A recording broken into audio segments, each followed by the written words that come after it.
नमस्कार दोस्तों, आप देख रहे हैं जन आवाज़ रिपब्लिक और मैं हूं डॉक्टर संजीव कुमार। आज हम चर्चा करेंगे बिहार की राजनीति में आने वाले दिनों में क्या परिवर्तन हो सकता है।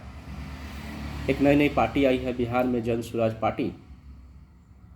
इसके द्वारा बड़े बड़े दावे किए जा रहे हैं, लेकिन उन दावों का हकीकत कुछ और है। खासकर SC ST OBC माइनॉरिटी वर्ग के लोगों को ये बहला फुसला करके बिहार की राजनीति में अपना कब्जा जमाना चाहते हैं। और ये व्यापारी है, व्यापार करना चाहते हैं। तो राजनीति में जब व्यापारी आ जाएगा, व्यापार जब राजनीति का होने लगेगा, तो उससे लोगों का आम जनजीवन पे कोई परिवर्तन नहीं नज़र आने वाला है।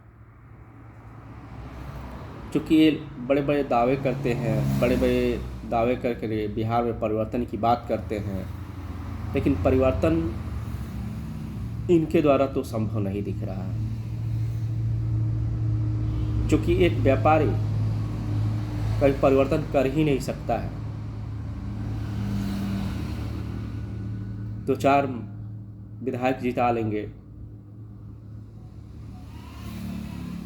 जीतने के बाद सरकार बनाने में इनका हस्तक्षेप रहेगा। ये डील करेंगे और डील के तहत व्यापार करेंगे।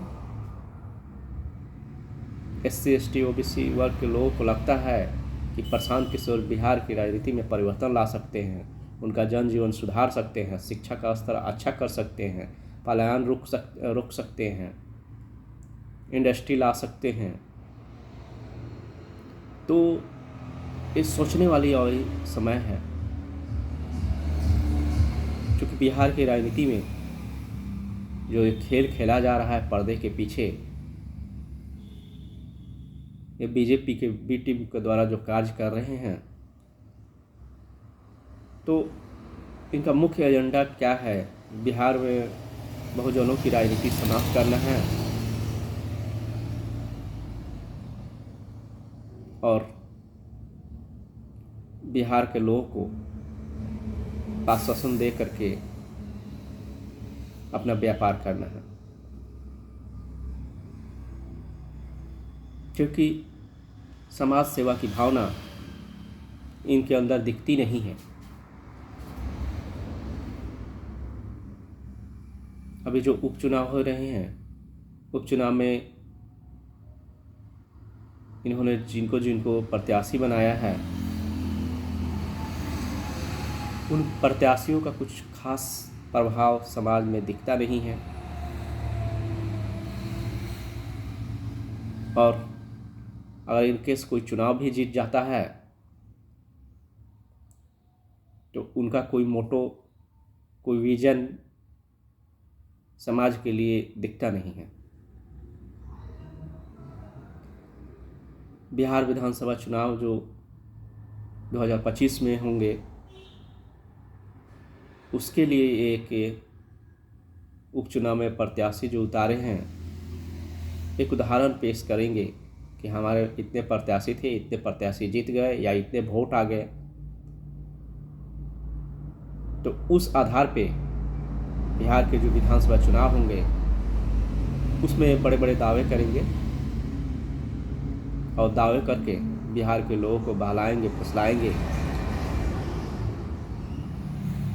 और बहुजन राजनीति को समाप्त करने के लिए नए षड्यंत्र का विस्तार करेंगे। उस षड्यंत्र के तहत SC ST वर्ग के लोगों को, OBC वर्ग के लोगों को, माइनॉरिटी वर्ग के लोगों को छला जाएगा। एक अध्यक्ष बनाए हैं मनोज भारती, कार्यकारी अध्यक्ष बनाए। तो कार्यकारी अध्यक्ष का क्या मतलब होता है भाई?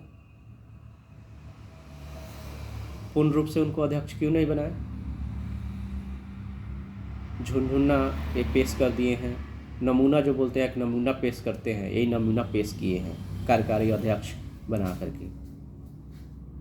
तो SC/ST वर्ग के लोगों को, माइनॉरिटी वर्ग के लोगों को ये सोचने समझने की ज़रूरत है कि कोई भी आता है, बड़े बड़े सपने दिखाता है और फिर हमारे साथ धोखा हो जाता है। तो इन धोखों में पड़ने की ज़रूरत नहीं है और अपने बुद्धि विवेक से जो पार्टी आपके हित के लिए कार्य कर रही है उसको चुनने की ज़रूरत है, उपचुनाव में भी और आने वाले विधानसभा चुनाव 2025 में भी।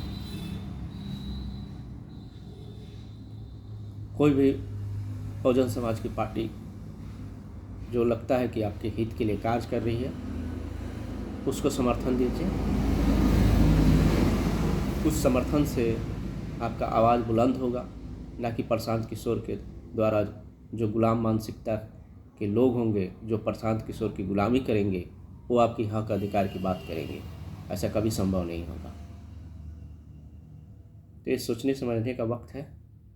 बिहार की राजनीति में, बिहार में परिवर्तन होना चाहिए, लेकिन परिवर्तन ये करेंगे इसकी गारंटी नहीं है। इसलिए सचेत रहिए, इस बात को समझिए, इस षड्यंत्र को समझिए और बहुजन राजनीति के जो भी लोग हैं उनका सपोर्ट कीजिए। इसी के साथ मैं अपनी वाणी को विराम देता हूँ। जय भीम, जय भारत। आप देख रहे हैं जन आवाज़ रिपब्लिक। आपको मेरा बात कैसा लगा, विचार